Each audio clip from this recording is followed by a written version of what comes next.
کبھی کبھی انسان کی زندگی میں ایسے لمحے آتے ہیں جب اس کے پاس دینے کے لیے کچھ نہیں ہوتا، مگر پھر بھی وہ کسی کی مدد کرنے کا ارادہ کرتا ہے، اور یہی ارادہ اس کے نصیب کے دروازے کھول دیتا ہے۔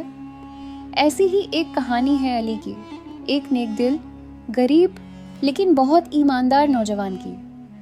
شہر کے ایک پرانے محلے میں علی اپنی بیمار ماں کے ساتھ رہتا تھا۔ ان کا چھوٹا سا ٹوٹا پھوٹا گھر تھا، جس میں نہ تو روشنی ٹھیک سے آتی تھی، نہ ہی کھانے کے لیے کچھ ہوتا تھا۔ زندگی کی تنگی نے علی کی ماں کو بستر سے لگا دیا تھا، مگر علی ہر روز صبح اٹھ کر اپنی ماں کا ماتھا چومتا اور کہتا، امی میں آج کچھ نہ کچھ ضرور لے کر آؤں گا۔ مگر قسمت اس سے جیسے رٹ گئی تھی، مہینوں سے کام کی تلاش میں بھٹکتے بھٹکتے تھک گیا تھا۔ اس دن بھی علی روز کی طرح ناشتے کے بنا ہی کام کی تلاش میں نکل پڑا۔ راستے میں چائے والے کریم میاں ملے۔ انہوں نے دیکھا کہ علی کے چہرے پر مایوسی تھی۔ کیا ہوا بیٹا، آج بھی کچھ کام نہیں ملا؟ علی نے مسکرانے کی کوشش کی اور کہا، دعا کریے، آج شاید کچھ مل جائے۔ کریم میاں نے پیار سے اس کے کندھے پر ہاتھ رکھا۔ اللہ تجھ پر رحم کرے گا بیٹا، نیک دل کا ہاتھ کبھی خالی نہیں رہتا۔ علی آگے بڑھا۔ چلتے چلتے اس نے دیکھا ایک بوڑھا فقیر گلی کے کونے میں بیٹھا دعا کر رہا تھا۔ ٹھنڈ کی وجہ سے اس کا جسم کانپ رہا تھا۔ اس کے سامنے ایک ٹوٹا سا کٹورا پڑا تھا جس میں کچھ سکے پڑے تھے۔ فقیر بابا نے اسے دیکھا اور کہا، بیٹا اللہ کے نام پر کچھ دے دے۔ علی نے جیب ٹٹولی، مگر اس میں کچھ نہیں تھا۔ سر جھکا کر بولا، بابا میرے پاس اس وقت کچھ نہیں، مگر اگر کچھ ملا تو سب سے پہلے آپ کو دوں گا۔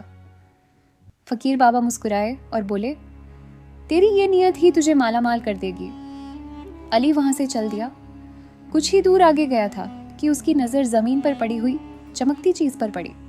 جھک کر دیکھا تو وہ 2 تانبے کے سکے تھے۔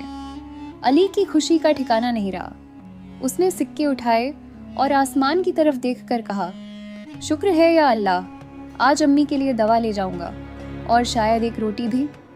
جیسے ہی وہ بازار کی طرف بڑھا، راستے میں پھر اسی بوڑھے فقیر پر نظر پڑی۔ کچھ دیر سوچا، دل میں لڑائی ہونے لگی۔ ایک طرف ماں کی دوا اور بھوک، دوسری طرف بابا کی دعا۔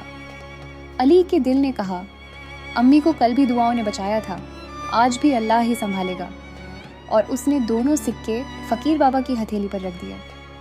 فقیر بابا نے اسے دیکھا اور رواسی آواز میں کہا، بیٹا اللہ تجھے ایسا دے گا جس کی تجھے توقع بھی نہیں۔ یہ سکے تجھے دنیا کی دولت نہیں، اللہ کی رحمت لا کر دیں گے۔ علی بنا کچھ بولے مسکراتا ہوا آگے بڑھ گیا۔ خالی جیب اور بھری ہوئی نیت لیے وہ گھر پہنچا۔ ماں نے پوچھا، بیٹا کچھ لائے؟ علی نے ماں کے پاس بیٹھ کر ہاتھ تھام لیا اور کہا، امی آج بھی اللہ کی دعا ہی لے کر آیا ہوں۔ اس رات ماں کی طبیعت اور بگڑ گئی۔ علی نے نماز پڑھی اور اللہ سے گڑ گڑا کر دعا مانگی۔ ادھر اسی شہر میں ایک امیر کاروباری حاجی سلطان آیا تھا۔ وہ اپنے کاروبار کے لیے ایک ایماندار ملازم کی تلاش میں تھا۔ اس نے پورے شہر میں اعلان کروا دیا، جسے سچا اور بھروسے مند لڑکا چاہیے وہ میرے پاس آئے۔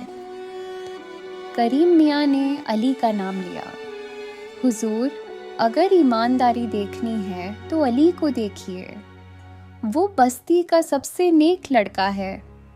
علی کو بلایا گیا۔ حاجی سلطان نے پوچھا، ایمانداری کا ثبوت ہے؟ علی نے کہا، میری ماں کی قسم میں نے کبھی بھی حرام کا نوالا نہیں کھایا۔ حاجی سلطان کو علی کی سادگی اور آنکھوں کی سچائی بھا گئی۔ اسے کام پر رکھ لیا۔ علی دن رات محنت کرتا۔ چند مہینوں میں دکان کی حالت بہتر ہو گئی۔ گراہک خوش، حاجی سلطان خوش، مگر جہاں نیکی ہوتی ہے وہاں برائی بھی سر اٹھاتی ہے۔ حاجی سلطان کا پرانا ملازم شمشاد علی سے جلنے لگا۔ اس نے دکان کی تجوری سے پیسے چوری کیے اور الزام علی پر لگا دیا۔ حاجی سلطان غصے سے لال، تو نے میری ایمانداری کا بھروسہ توڑا علی۔ علی نے کہا، حضور اللہ گواہ ہے میں نے کبھی حرام کو ہاتھ نہیں لگایا، مگر کوئی نہیں سن رہا تھا۔ علی پھر اسی مسجد گیا، سجدے میں گر پڑا۔ یا اللہ تو جانتا ہے میں بے گناہ ہوں، اگر تیری مرضی ہے تو سچائی سامنے آ جائے گی۔